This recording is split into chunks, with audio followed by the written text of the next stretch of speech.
Hello and welcome everyone. I am Sangita and you are watching English with Sangita ma'am YouTube channel. আশা করি সবাই ভালো আছো এবং সুস্থ রয়েছো। তো আজকে আমাদের ক্লাস টপিক কি দেখো, আজকে আমাদের ক্লাস টপিক হলো PYQ বেসড মক টেস্ট, যেখানে 15টা প্রশ্ন রয়েছে। অবশ্যই ক্লাসটা প্রথম থেকে শেষ পর্যন্ত দেখবে এবং কতগুলো অ্যান্সার করতে পারছো সেটা কাউন্ট করবে। অ্যান্ড তোমার স্কোর যেটা হচ্ছে সেটা কিন্তু ক্লাসের শেষে কমেন্ট বক্সে কমেন্ট করে জানাবে। তো চলো আজকের ক্লাস শুরু করা যাক। এটা হচ্ছে আমাদের syllabus for WEP and KP 2024 এর জন্য। যারা একেবারে নিউ স্টুডেন্টস রয়েছে এই চ্যানেলের, তাদেরকে আমি একটা ইনফরমেশন দিতে চাই। যদি তুমি গ্রামারটা একেবারে বেসিক থেকে অ্যাডভান্স লেভেলের শিখতে চাও, তো সেই ক্ষেত্রে এই চ্যানেলের প্লে লিস্টে যাবে, WEP ইংলিশ ক্লাস 2021 এই প্লে লিস্টটা সার্চ করবে। WEP ইংলিশ ক্লাস 2021 এই প্লে লিস্টে সার্চ করলেই কিন্তু তুমি গ্রামারের পুরো ডিটেলস যেটা রয়েছে বেসিক থেকে অ্যাডভান্স সেটা কিন্তু পেয়ে যাবে, সেখান থেকে ক্লাসগুলো দেখতে পারো। তো সবাইকে গুড মর্নিং অ্যান্ড সুপ্রভাত জানিয়ে শুরু করব আজকের ক্লাস। লেট স্টার্ট, শুরু করা যাক। আচ্ছা, তার আগে তোমাদের আরো একটা ইনফরমেশন দিই। আমি একটা new online paid batch start করছি WEP KP এবং SSC GDর জন্য, যেটা আজকে অর্থাৎ 20 জুন শুরু হচ্ছে। তো এখনো যারা অ্যাডমিশন নাওনি, ভাবছো যে অ্যাডমিশন নেব, তো সেক্ষেত্রে নিতে পারো। দেখো, ক্লাসটা শুরু হবে 4:30 PM। 4:30 PM আমি ক্লাস স্টার্ট করব। আজকে আমাদের প্রথম ক্লাস। যারা এখনো অ্যাডমিশন নাওনি, নিতে চাও, তো সেই ক্ষেত্রে 6295209668 এই নাম্বারে একটা হোয়াটসঅ্যাপ করো। আমি ডিটেলস তোমাদের ব্যাচের ডিটেলস যেটা সেটা প্রোভাইড করে দেবো।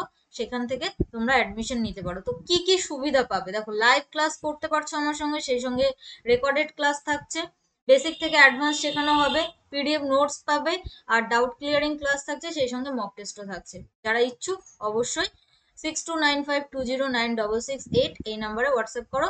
আর হ্যাঁ, যদি অ্যাডমিশন নিতে চাও অবশ্যই 4:30 PM এর আগেই নেবে, ঠিক আছে? চলো নেক্সট কোশ্চেন নাম্বার 1 আমাদের স্ক্রিনে। ফিল ইন দ্য ব্ল্যাঙ্ক, শূন্যস্থান পূরণ থেকে প্রশ্ন। The thief explained how he dash from the jail. Option A escapes, B তে এসকেপড, সি তে হ্যাজ এসকেপড, ডি তে had escaped. So your time starts now for question number 1। চলো answer করো। সঠিক উত্তর কি হবে? সঠিক উত্তর কি হবে কোশ্চেন নাম্বার 1 এর জন্য? আচ্ছা, এখানে কিন্তু আমাদের সঠিক উত্তর হয়ে যাবে অপশন ডি, হ্যাড এসকেপড। দেখো, হ্যাড প্লাস V3 থাকা মানে সেটা হচ্ছে পাস্ট পারফেক্ট। তাহলে এখানে আমি কেন পাস্ট পারফেক্ট কে অ্যান্সার নেব, অনেকের মনে প্রশ্ন জাগতে পারে। তো একটু লক্ষ্য করো, দা থিপ সাবজেক্ট ছিল, এক্সপ্লেইনড V2, V2 মানে হচ্ছে পাস্ট ইনডিফিনিট। তাহলে একটা সেন্টেন্সে যদি দুটো ভার্বের ব্যবহার হয় এবং একটা ভার্ব যদি পাস্ট ইনডিফিনিটে থাকে, তাহলে অন্য ভার্ব যেটা সেটাকে আমরা পাস্ট পারফেক্টে গঠন করে থাকি। তাহলে অপশন ডি আমাদের সঠিক উত্তর। পরবর্তী প্রশ্ন, ফিল ইন দ্য ব্ল্যাঙ্ক, আবারও শূন্যস্থান পূরণ থেকে প্রশ্ন। The teacher gives many examples to dash the idea contained in the poem. Bring out, bring in, bring about, bring forth. চলো অ্যান্সার করো। ফ্রেজাল ভার্ব থেকে প্রশ্ন, আমাদের সঠিক উত্তর এখানে কি হবে?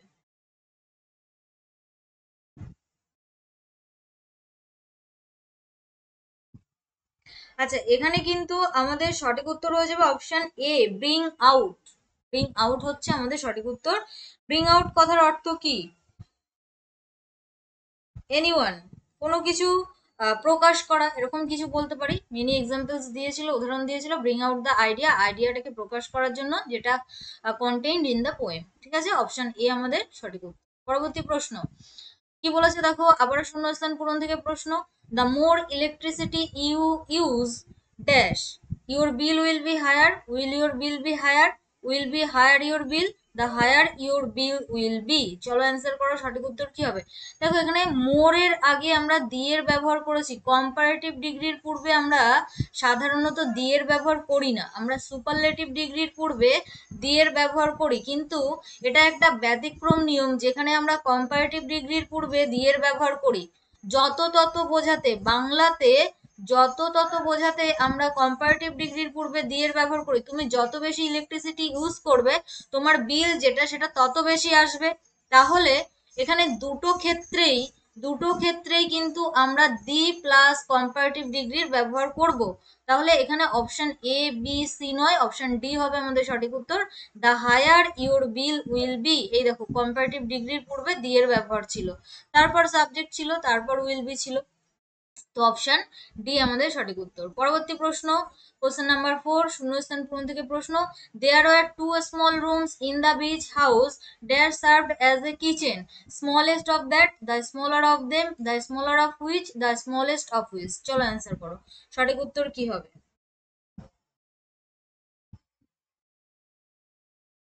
কোশ্চেন নাম্বার 4 আমাদের সঠিক উত্তর কি হবে?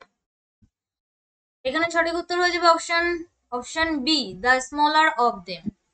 এখানেও দেখো কম্পারেটিভ ডিগ্রির পূর্বে দি এর ব্যবহার হয়েছে, কারণ কি? Of the two, of the two অর্থাৎ দুইয়ের মধ্যে তুলনা বোঝাতে আমরা কিন্তু কম্পারেটিভ ডিগ্রির পূর্বে দি এর ব্যবহার করে থাকি। তো এই রুলস গুলো আমি তোমাদেরকে একেবারে ধরে ধরে শিখিয়েছিলাম অ্যাডজেক্টিভস এর ক্লাসে। যারা অ্যাডজেক্টিভের ডিটেলস ক্লাস দেখোনি, প্লে লিস্টে গিয়ে সার্চ করো, ওই same play list WAP English class 2021, এখানে গিয়ে সার্চ করলেই অ্যাডজেক্টিভের রুলস এর ক্লাস পেয়ে যাবে। সেখান থেকে এই রুলস গুলো দেখে নিতে পারো। ওকে, ডিগ্রির যে রুলস গুলো। Next 5, one who possesses many talents, exceptional, wisdom, versatile, নিউয়াইল। চলো অ্যান্সার করো। যে অনেক ট্যালেন্টের অধিকারী তাকে আমরা এক কথায় কি বলে থাকি? অনার্স সাবস্টিটিউশন থেকে প্রশ্ন। অপশন সি হয়ে যাবে আমাদের সঠিক উত্তর, ভার্সাটাইল, বহুমুখী প্রতিভা যেটাকে আমরা বলে থাকি। Next question number 6, select the synonym of, সমার্থক শব্দ খুঁজতে হবে। গডি, মডেস্ট, শোই, রিফাইন্ড, সফিস্টিকেটেড।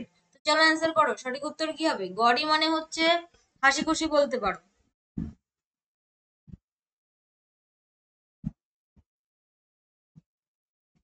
আচ্ছা, এখানে মডেস্ট নয়, সই, রিফাইন্ড, সফিস্টিকেটেড। দেখো সই হয়ে যাবে আমাদের সঠিক উত্তর, অপশন ডি।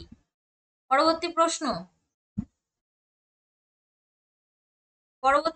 কোশ্চেন নাম্বার 7 কি বলছে দেখো, identify the correct sentence.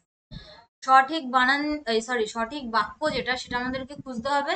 They have been working since morning, they are working since morning, they work since morning, they work since morning. চলো অ্যান্সার করো।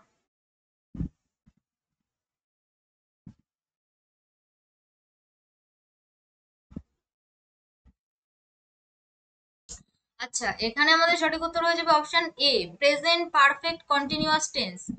এই যে সাবজেক্টের পর হ্যাভ অথবা হ্যাজ, প্লুরাল ছিল হ্যাভ, তারপর বিন, ভার্বের সঙ্গে আইএনজি, আর পয়েন্ট অফ টাইম থাকলে তার আগে পয়েন্ট অফ টাইম থাকলে তার আগে আমরা সিন্স এর ব্যবহার করি, তাহলে এখানে অপশন এ সঠিক উত্তর।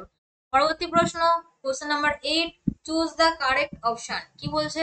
The engineer said that he does the project before the end of the month, will finish, would finish, was finishing, will be finishing. চলো অ্যান্সার করো। বলছে ইঞ্জিনিয়ার বলেছিল যে এই মাসের শেষের আগে সে প্রজেক্টটা শেষ করবে। ঠিক আছে, তাহলে এখানে দেখো পাস্টে রয়েছে। অনেকের মনে হতে পারে উইল ফিনিশ, শেষ করবে মানে ফিউচার টেন্সে, ভবিষ্যৎকাল, সেক্ষেত্রে শ্যাল উইল আর ভার্বের 1 নাম্বার হয়।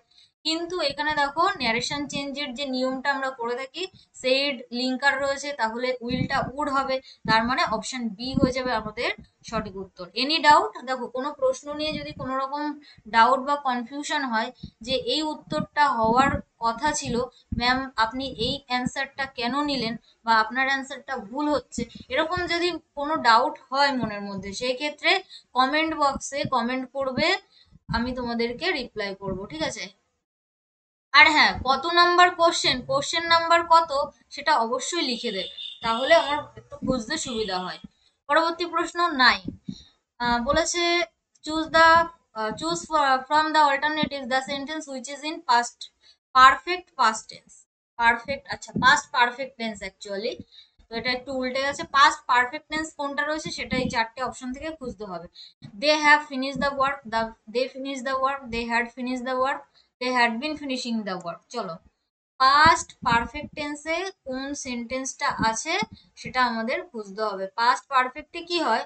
সাবজেক্টের পর হ্যাড হয়, তারপর ভি3 হয়, তারপর অবজেক্ট হয়। অপশন সি হবে আমাদের সঠিক উত্তর, হ্যাড প্লাস ভি3। পরবর্তী প্রশ্ন 10, pick the correctly spelled word, সঠিক বানান খুঁজতে হবে। এক্স্যাক্টলি ওয়ার্ড যেটা সেটা হচ্ছে অকেশন। বলো সঠিক বানান এখানে কোনটা রয়েছে? Option A, B, C, D. Occasion, এখানে কিন্তু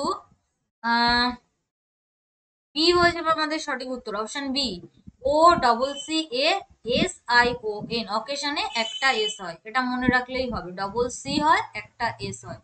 পরবর্তী প্রশ্ন 11, choose the correct passive form of the following sentence, voice change থেকে প্রশ্ন। It is time to leave the office, বলছে এটাই সময় অফিস থেকে বেরোবার।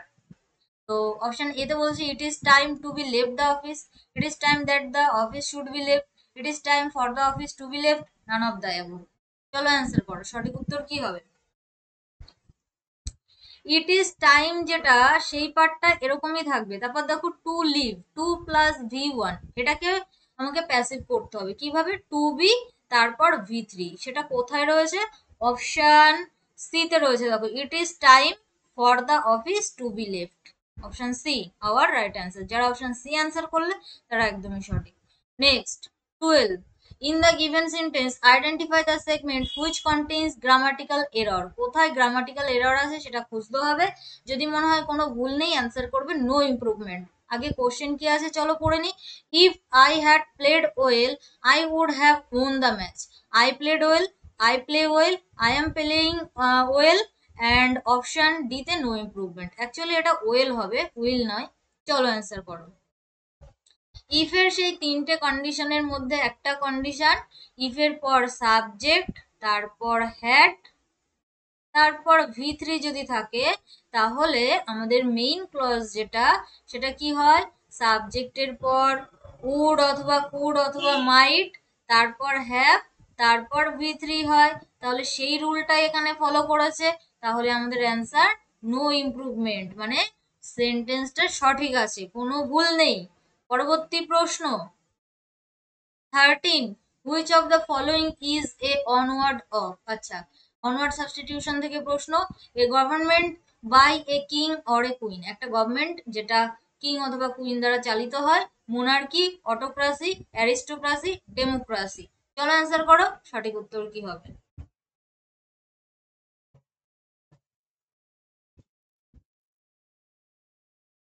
রাজতন্ত্র যেটাকে আমরা বলে থাকি, মোনার্কি হয়ে যাবে আমাদের সঠিক উত্তর। মোনার্কি কথার অর্থ হলো রাজতন্ত্র।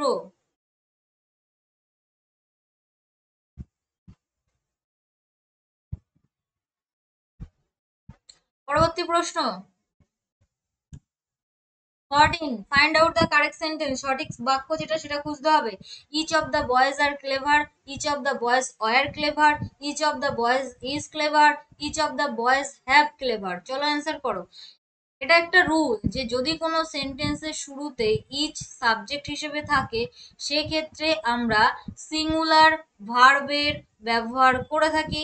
তাহলে অপশন সি হবে সঠিক উত্তর, each of the boys is clever. এটা দেখো বহুবচনে ছিল, এটাও বহুবচন, এটাও বহুবচন, কিন্তু আমরা সিঙ্গুলার ভার্বের ব্যবহার করে থাকি ইচের সঙ্গে, যদি ইচ সর্বপ্রথমে ব্যবহৃত হয় কোনো সেন্টেন্সের একেবারে শুরুতে। ঠিক আছে, সর্বপ্রথম বলতে কোনো সেন্টেন্সের শুরুতে, ইচ বা এভরি, এভরির ক্ষেত্রেও সেম রুল।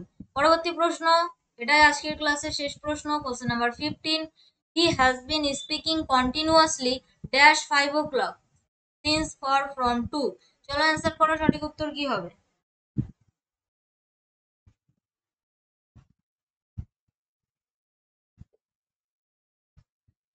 দেখো এখানে আমাদের সঠিক উত্তর হয়ে যাবে অপশন এ সিন্স। পয়েন্ট অফ টাইম থাকলে, পয়েন্ট অফ টাইম থাকলে প্রেজেন্ট পারফেক্ট কন্টিনিউয়াস টেন্সে আমরা সিন্সের ব্যবহার করি, আর যদি পিরিয়ড অফ টাইম থাকে সেক্ষেত্রে আমরা ফরের ব্যবহার করে থাকি। যদি ফর 2 ইয়ার্স বা ফর 2 আওয়ার্স এরকম যদি থাকতো, তাহলে আমরা ফরের ব্যবহার করতাম। এখানে যদি 5 o'clock না থেকে 2 আওয়ার্স কথাটা থাকতো, 2 ঘন্টা ধরে, তাহলে এটা একটা বিস্তীর্ণ সময়, মানে পিরিয়ড অফ টাইম, সেক্ষেত্রে আমরা তখন ফরের ব্যবহার করব। ঠিক আছে, এই ছিল আজকের ক্লাস, আশা করি তোমাদের ভালো লেগেছে। আরো একবার বলছি, আজকে থেকে মানে 20 জুন 2024, আজকে থেকে আমি আবার একটা অনলাইন পেড ব্যাচ স্টার্ট করতে চলেছি ডাব্লিউইপি কেপি এবং এসএসসি জিডির জন্য। যারা এখনো ভাবছো যে অ্যাডমিশন নেব কি নেব না, বা অ্যাডমিশন নিতে ইচ্ছুক, তো সেক্ষেত্রে 6295209668 এই নাম্বারে একটা মেসেজ করবে। ব্যাচের যে ডিটেলস সেটা তোমাদেরকে দেওয়া হবে, তারপর ডিসিশন নেবে অ্যাডমিশন নেবে কি নেবে না। তো কি কি সুবিধা পাচ্ছ দেখো, লাইভ ক্লাস করতে পারছো, সেই সঙ্গে রেকর্ডেড থাকছে ক্লাস, বেসিক থেকে অ্যাডভান্স ধরে ধরে শেখানো হবে, পিডিএফ নোটস দেওয়া হবে, ডাউট ক্লিয়ারিং, তোমার যদি পড়ার পরেও কোনো ডাউট থাকে সেটা ডাউট ক্লিয়ারিং করা হবে, এবং মক টেস্ট থাকছে। ঠিক আছে, তো কি করবে আবারও বলছি, 6295209668 একটা হোয়াটসঅ্যাপ করবে, কল করবে না কেউ। আমি তোমাদেরকে আর ব্যাচের যে ডিটেলস রয়েছে, কবে ক্লাস করানো হবে, কখন করানো হবে, বা ফিস কি কি, সেগুলো সমস্ত ডিটেলস তোমাদেরকে দেওয়া হবে, তারপর ডিসিশন নিও। ওকে, চলো তাহলে আজকের ক্লাস করে যদি ভালো লাগে সেক্ষেত্রে অবশ্যই লাইক করো, ফ্রেন্ডসদের মধ্যে শেয়ার করো, আর যদি নিউ স্টুডেন্টস হয়ে থাকো, চ্যানেলটিকে সাবস্ক্রাইব করা না থাকে তো অবশ্যই সাবস্ক্রাইব করে রাখো। আর আমাদের সঙ্গে যদি সরাসরি যোগাযোগ রাখতে চাও, আমাদের ফেসবুক গ্রুপ বা টেলিগ্রাম গ্রুপে যুক্ত হয়ে যাও। কিভাবে যুক্ত হবে, ইজি স্টাডি সহজ পাঠ লিখে সার্চ করবে, যুক্ত হয়ে যাবে আমাদের গ্রুপে।